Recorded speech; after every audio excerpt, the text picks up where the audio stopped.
آج خلیفۃ المسلمین امیر المومنین حضرت عثمان غنی رضی اللہ تعالیٰ عنہ آپ کا ذکر خیر انشاءاللہ تعالی ہوگا، اور آپ کے ذکر میں بڑی برکت ہے، بڑی خیر ہے۔ قلب مصطفیٰ کریم صلی اللہ علیہ وسلم کی راحت بھی آپ کے ذکر میں پوشیدہ ہے۔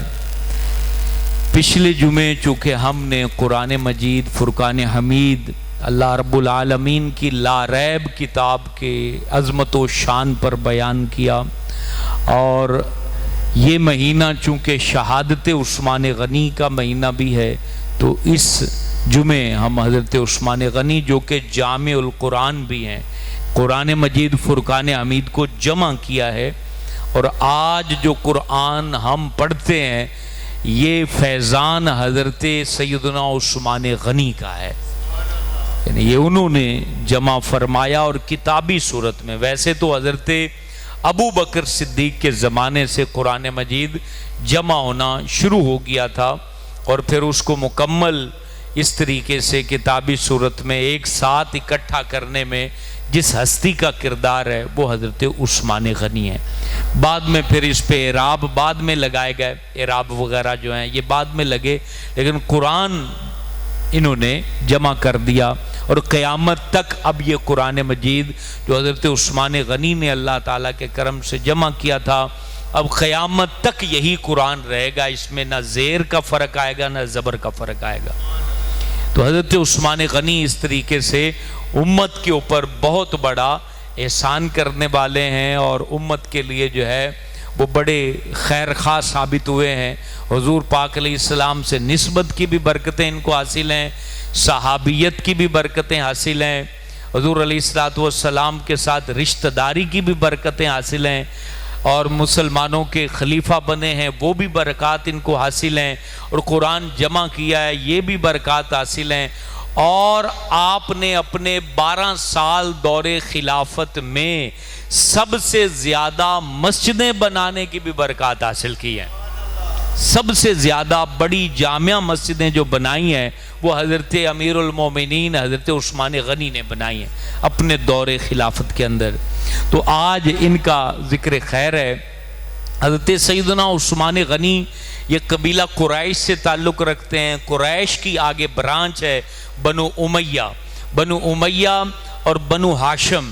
حضور علیہ السلام کا جو تعلق ہے وہ بنو ہاشم سے ہے، تو بنو ہاشم اور بنو امیہ دونوں قریش خاندان سے تعلق رکھتے ہیں، لیکن دور جاہلیت میں بنو امیہ اور بنو ہاشم آپس میں حریف تھے، یعنی عہدے کے اندر یا مکے کی سرداری کے اندر ان کا آپس میں مقابلہ رہتا تھا۔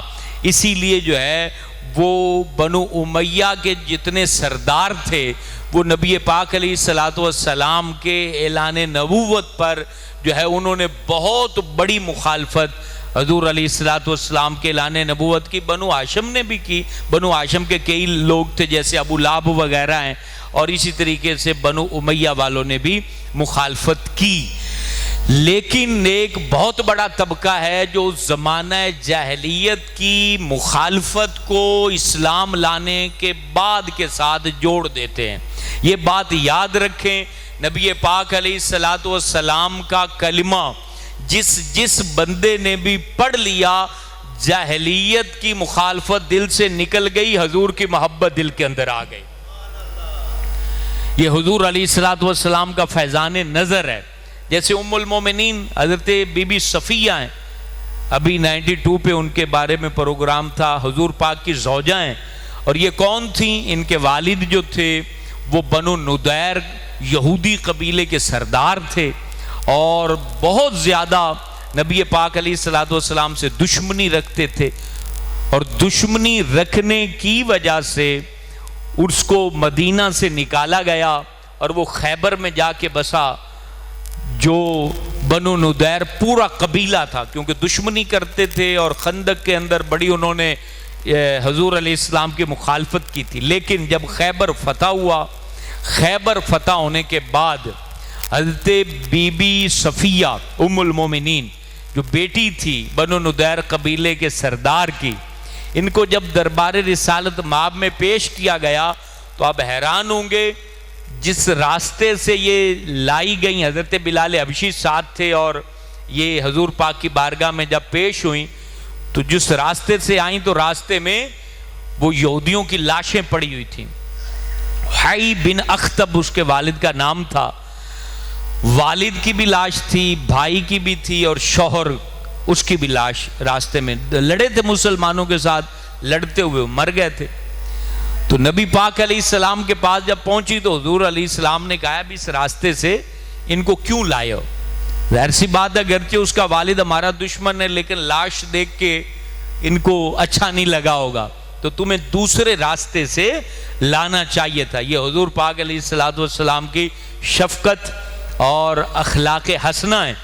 اور پھر حضرت بی بی صفیہ خود فرماتی ہیں، میں نے جب پہلے چیزیں دیکھیں تو وہ میرے دل کے اندر اور خیالات تھے، لیکن نبی پاک کا جب چہرہ دیکھا، حضور کی بات سنی، تو آپ فرماتی ہیں میرے دل و دماغ پر اگر کوئی صورت چھا گئی تھی تو وہ حضرت محمد عربی کی صورت تھی۔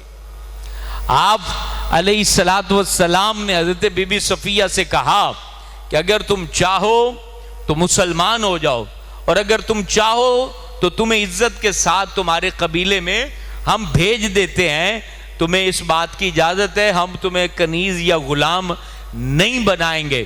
تو انہوں نے کہا کہ حضور اب تو زندگی بھر میرا جو زندگی ہے وہ آپ کی غلامی میں گزرے گی۔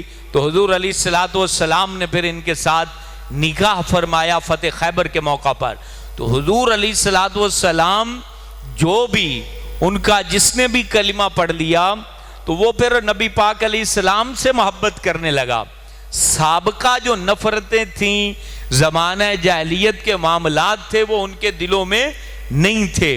تو جب کہ ایک طبقہ ہے جو بنو ہاشم اور بنو امیہ کی جو سابقہ لڑائیاں ہیں ان کو اسلام کے اندر بھی اس کو کہتے ہیں کہ وہ زندہ رکھتے ہیں، کہتے ہیں کہ وہ یہ مخالفت ان کی باقی رہی ہے، جبکہ ایسا نہیں ہے۔ اس کو کہاں جوڑا جاتا ہے؟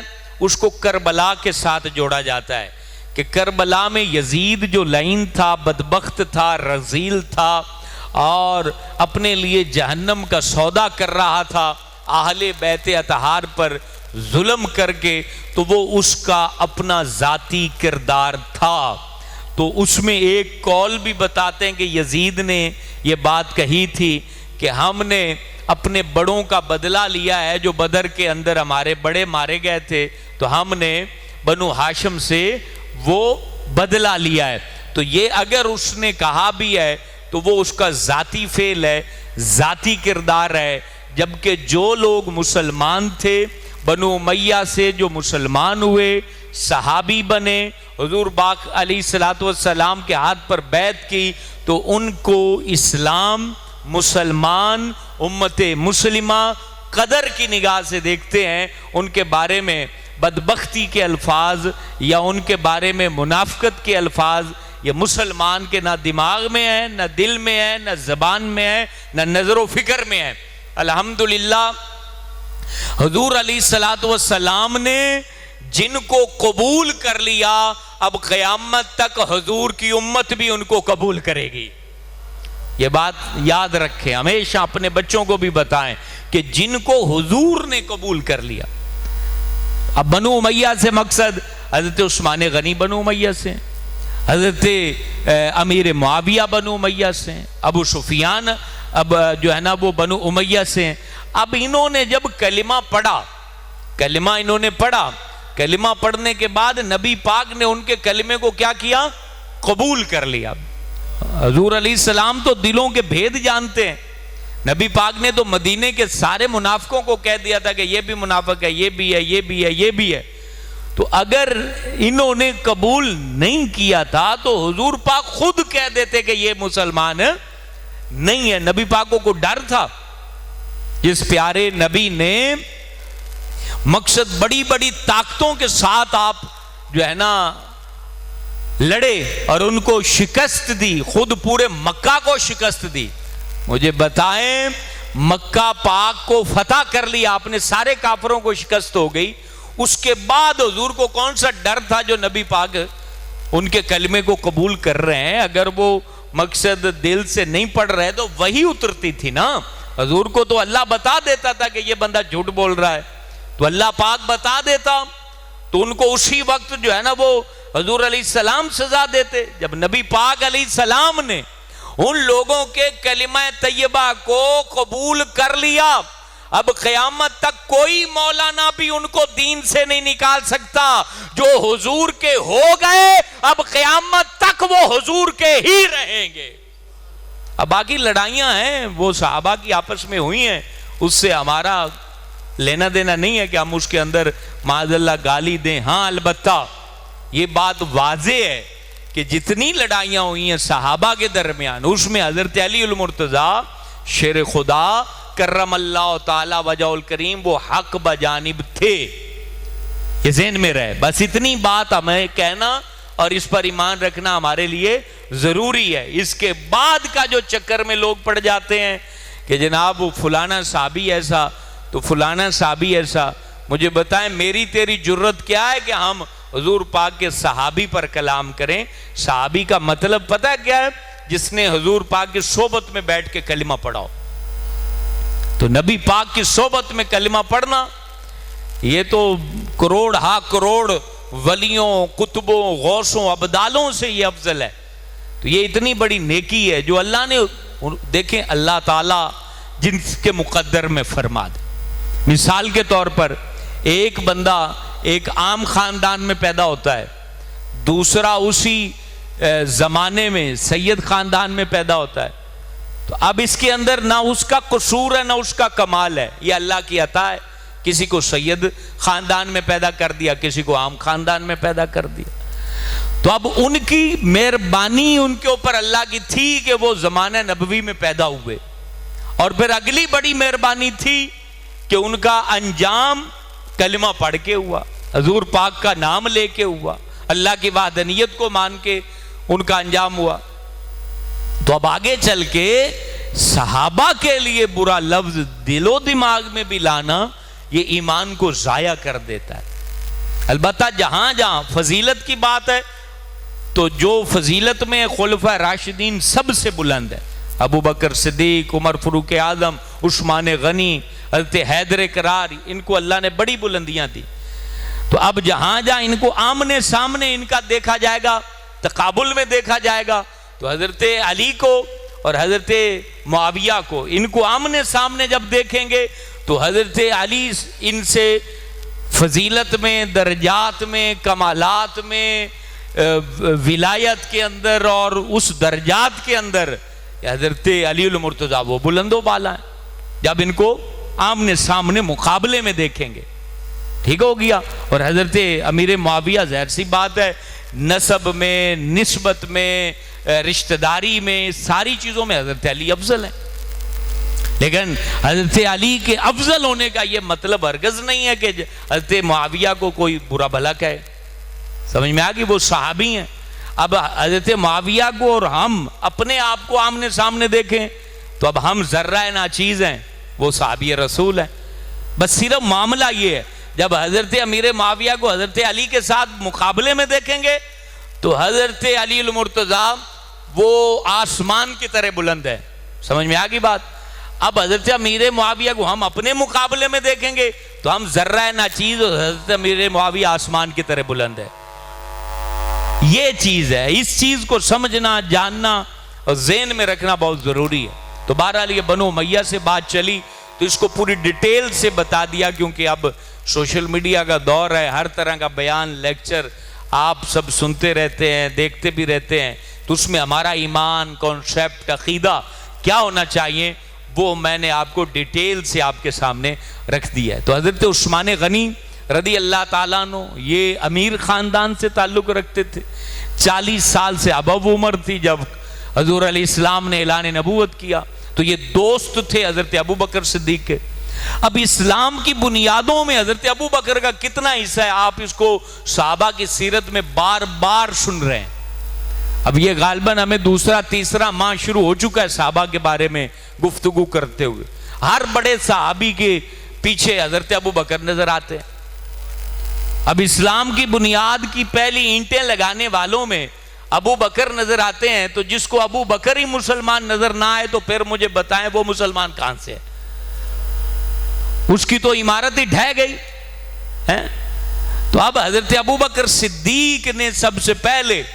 اچھا ایک اور بڑی مزے کی بات، یہ جو حضرت عثمان غنی ہیں انہوں نے زمانہ جاہلیت میں 3 کام نہیں کیے، یعنی جاہلیت میں بھی انہوں نے یہ کام نہیں کیے. پہلا کام، انہوں نے کبھی زنا نہیں کیا. اندازہ لگائے جب یہ کسی بھی طرح سے یہ احکام نازل ہی نہیں ہوئے، قرآن ہی نہیں نازل ہوا تھا، اسلام ہی نہیں تھا مکہ میں اس وقت بھی بدکاری سے بچنے والی شخصیت کا نام حضرت عثمان غنی ہے. تو نور تو پھر سینوں میں آتا ہے، سینے پاک ہوں تو. اس لیے نوجوانوں، برائی سے، بدکاری سے، بے حیائی سے مکمل اپنے آپ کو پاک رکھو. دنیاوی کامیابی، دینی کامیابی، آخرت کا مقام، یہ سارا کچھ پاکیزہ سینوں سے جڑا ہوا ہے. دنیا میں بھی کچھ حاصل کرنا چاہتے ہو تو پاک رہو. پاک رہو گے تو کچھ کر سکو گے. اب جس بندے نے عورتوں سے تعلق بنا رکھے ہوں وہ پیسہ بھی اڑائے گا، وہ سارا دن موبائل پر لگا رہے گا، وہ اپنی چیزیں بھی ضائع کرے گا، دماغ اس کا الجھا رہے گا، بالآخر وہ کنگال ہو جائے گا. اس لیے خود کو سیو رکھو، محفوظ رکھو. اور خواتین جو دنیا بھر میں ویڈیو کے ذریعے سنتی ہیں تو اپنی اگر عفت کو بچا کے رکھو گی تو دنیا میں بھی کامیاب رہو گی اور آخرت کے اندر بھی پھر تمہارا انجام عرش کے سائے میں حضرت بی بی فاطمہ کے قرب میں ہوگا.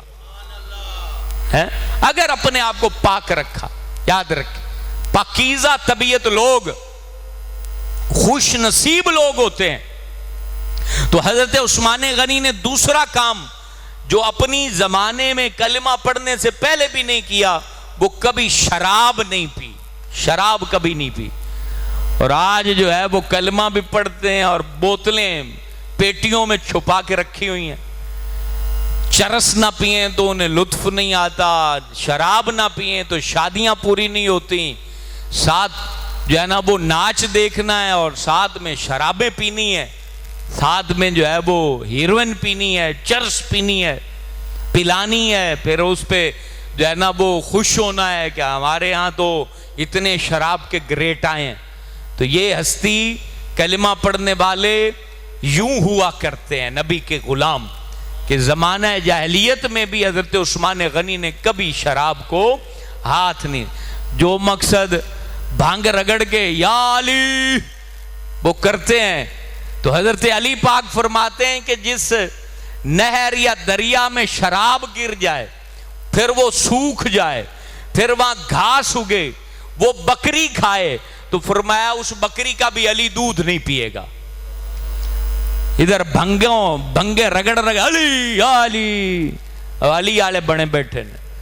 علی پاک نے کہا کہ میں تو اس جو ہے نا وہ جس گھاس پر وہ پانی گزرا جس میں شراب تھی تو سونا علی، پاک علی، پیارا علی، لجپال علی، حیدر کرار علی وہ فرماتے ہیں کہ میں اس بکری کا دودھ نہیں پیوں گا، گوشت نہیں کھاؤں گا جو وہاں سے چر کے آئی ہو. تو شرابی، کبابی، زانی یہ لوگ تو علی پاک ان پہ لعنت بھیجیں گے جو یہ دعوے کر رہے ہیں کہ ہمیں علی سے محبت ہے اور علی ہمارا ہے. توبہ، ہاں توبہ کر لیں تو پھر توبہ سارے گناہ معاف کر دیتی ہے. توبہ جو ہے نا، توبہ کے دروازے بند میاں کوئی مولوی، کوئی ولی، کوئی بھی نہیں کر سکتا. توبہ کے دروازے کھلے ہیں. 100 دفعہ بھی کسی نے شراب پی اور توبہ کر لے تو اللہ پاک فرماتا ہے بیلی آ جا میرے دروازے کھلے ہیں میں تینوں معاف کر دیتا. سمجھ میں آئی بات؟ لیکن ہاں ادھر سے بندہ شراب پیے، ادھر سے بولے کہ مجھے جناب علی پاک سے پیار ہے، تو اس پیار کا ان کو کوئی ضرورت نہیں ہے. انہیں تمہاری توبہ پسند ہے، تمہارا اخلاق، پاکیزگی، دل کا تقوی، نور، یہ پسند. لہذا علی والے بننا ہے تو نشے سے دور ہونا ہوگا، نشے سے دور ہونا ہوگا، شراب سے، بدکاری سے. تو تیسرا وہ برائی جو زمانہ جاہلیت میں عام تھی اور جناب عثمان غنی اس سے بھی بچے ہوئے تھے، وہ تھا شرک، بت پرستی، بتوں کو سجدہ کرنا. آپ فطرتاً کہتے تھے کہ یہ چیز جو ہے وہ اچھی نہیں ہے، تو آپ اس سے بچے ہوئے تھے. اور جیسے ہی حضرت ابو بکر صدیق نے پھر سمجھایا، بتایا کہ حضرت محمد رسول اللہ صلی اللہ علیہ وسلم نے یہ اعلان نبوت فرمایا ہے